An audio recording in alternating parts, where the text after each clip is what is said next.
Welcome back to Gun University. I'll be your host, Graham Bates of GBGuns. If you're watching this video over on the GBGuns YouTube channel, check out the link down below for the full article on this. And if you're watching the video on Gun University and want to see more of my face talking, come on over to the YouTube channel.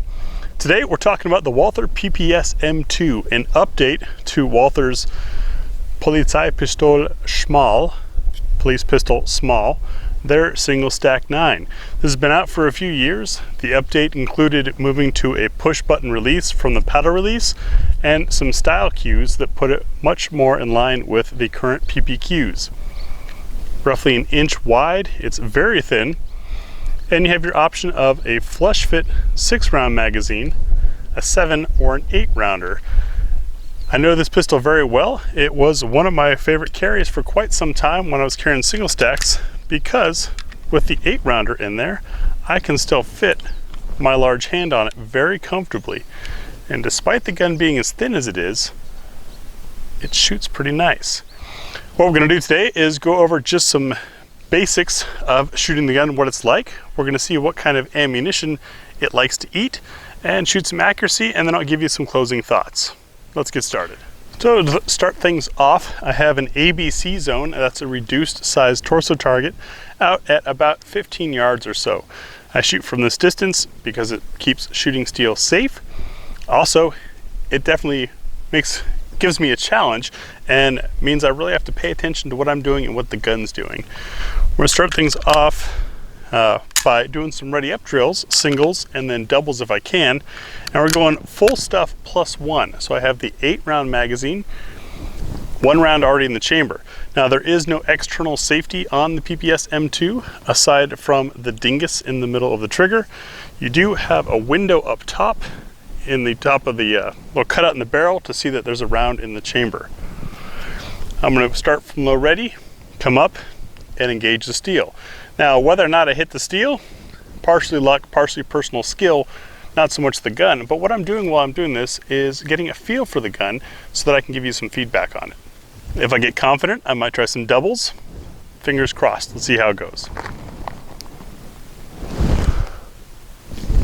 Now, something I mentioned in the Taurus video is those false ups like that give you a chance to train your wrist, your elbow, your shoulder, where they need to be. And doing that over and over again means that coming up should bring you right on target. I was a little off that time. It's important to practice at home to get good with your carry gun, and it's free. You don't have to be at a range, you don't need ammo. But for someone like myself that handles a lot of different pistols, I gotta do it to relearn the gun. One more of those.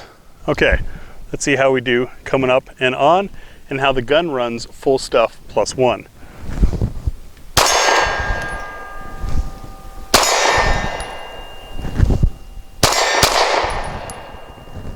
Hit and a miss. There we go. Hit and a miss. Miss. And it didn't lock open. Not a failure of the gun, but perhaps the interaction between the shooter and the gun. The slide release right here happens to be about where my shooting hand thumb rests. This happens to me on a lot of firearms, something that with each gun you got to train to keep your thumb out of the way there. It does indeed work. That's just my thumb got in the way. So what can I tell you about the gun from doing that? You may or may not have seen that the recoil quite manageable. Despite being such a short barrel, it's not a very flippy gun, at least for me, and that is largely in part to being able to get all of my fingers on the grip. It's something that makes a single stack 9mm feel a little more comfortable on the range, more like a bigger sized gun. The trigger is certainly very Walther-esque in that it's crisp, but unlike the PPQs, this trigger is a little heavier and a little bit longer, which I find appropriate for carry. Let's say you wanted to get some more range time with this.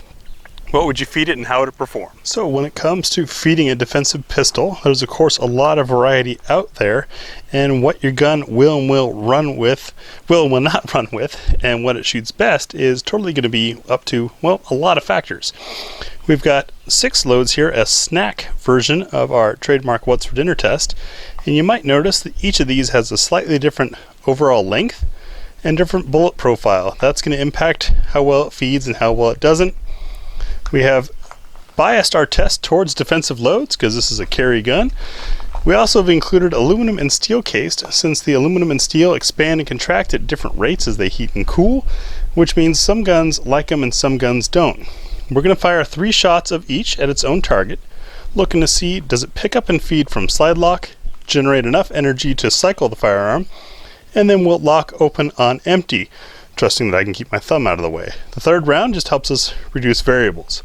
After that, we've got some Nosler match grade 147 grain to do a 5-shot group for accuracy with, and then I'll give you closing thoughts on the PPS M2.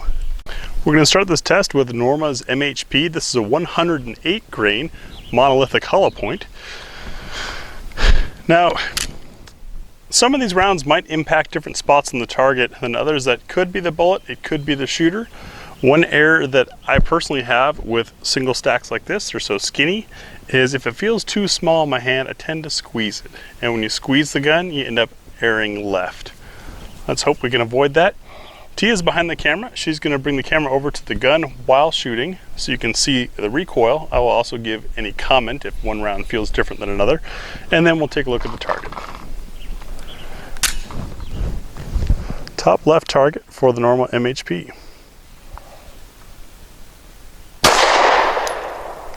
Nice stout push.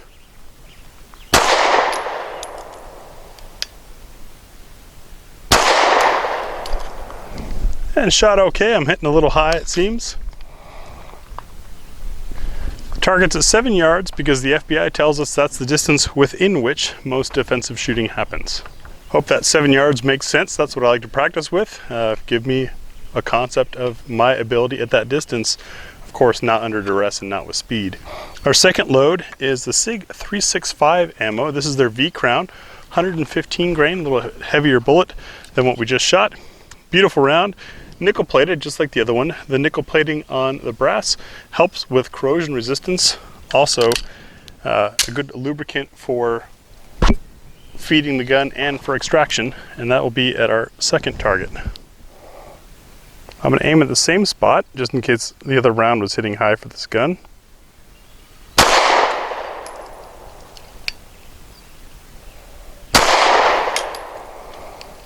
This actually shoots a little softer, it feels.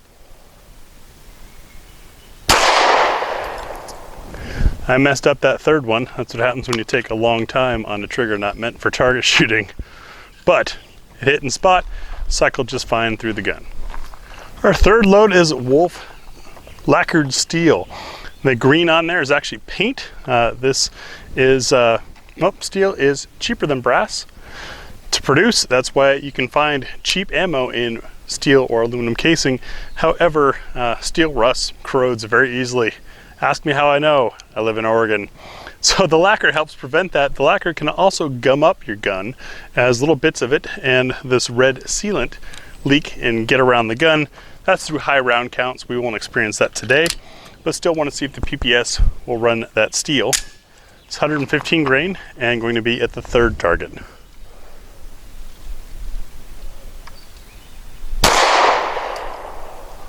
Snappier recoil, but still very manageable.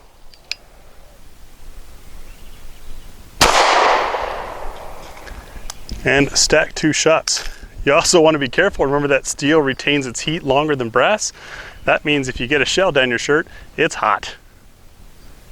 Our fourth load is Blazer 115 grain aluminum cased, just like steel. This is popular because it's inexpensive to produce. That means it's inexpensive to buy. So it's great range ammo. I wouldn't necessarily carry it because aluminum also corrodes, but sometimes in some guns it doesn't like to fit the chamber well on extraction. It can cause malfunctions. How does the PPS M2 do? We'll find out on our fourth target.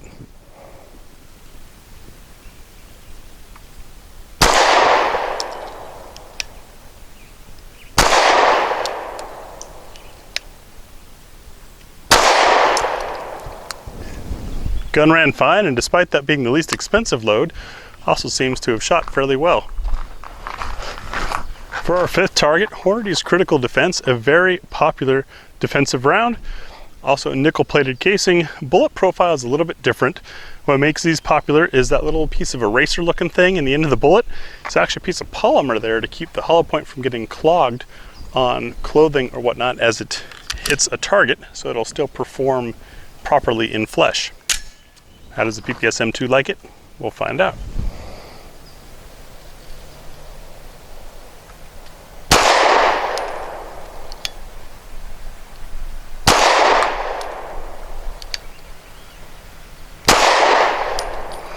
It likes it. No issues and decent shot group. And for our sixth, we've got Spear Gold Dot. Now this is 147 grain. It's a heavy bullet for the caliber. You can see it's got a kind of a long, slopey, round shape to it. Also nickel-plated casing. 147 grains are typically subsonic, meaning they don't break the sound barrier, and that's out of a longer barrel. So with a shorter barrel, it's going to be even slower. You want to be careful when picking slow loads for small guns because the bullet may not hit with enough energy to do what it needs to for defensive use. If you shoot a lot, shooting subsonics even without a suppressor are a little more pleasant because they don't have that crack to them. It's more of just a boom. Target number 6.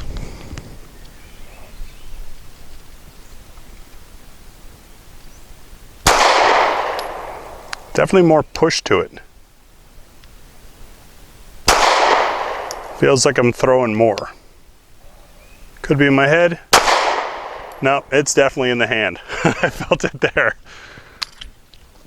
But it ran fine in the PPS M2. And lastly, the pressure's on me.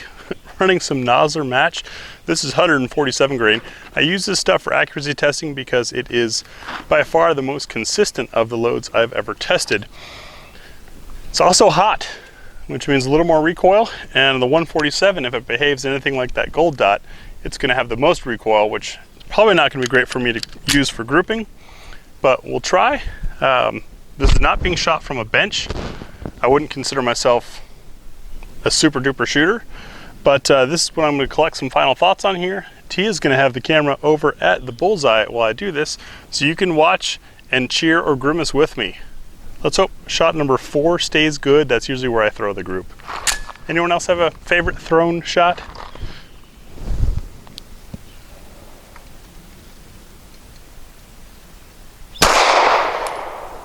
Nope, this actually shoots a lot nicer than that spear did.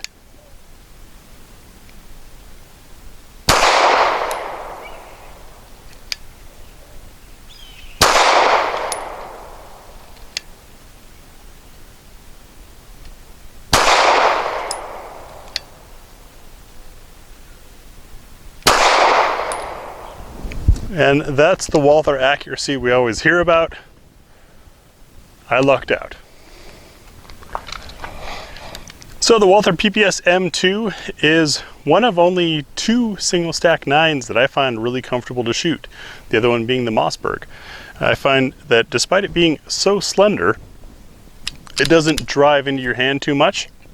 I think that's largely to do with the recoil system that Walther used and probably just their machining quality. Other guns that are this thin tend to be kind of like a knife blade trying to cut through your hand when the recoil goes off. The recoil assembly is stiffer, and that's something that you're just going to have to be aware of when looking at small guns. Is 9mm is 9mm, so the shorter the barrel is, the less space they have for that recoil assembly, which means you're going to have a stiffer spring. If you'd like to know, we can do a piece perhaps describing the best and easiest way to be able to rack any slide, but just something to keep in mind when looking at small guns is the smaller they are, the harder they are to shoot well. Fortunately for us, the Walther PPS M2 is one of those guns that just shoots well anyways. Thanks for watching.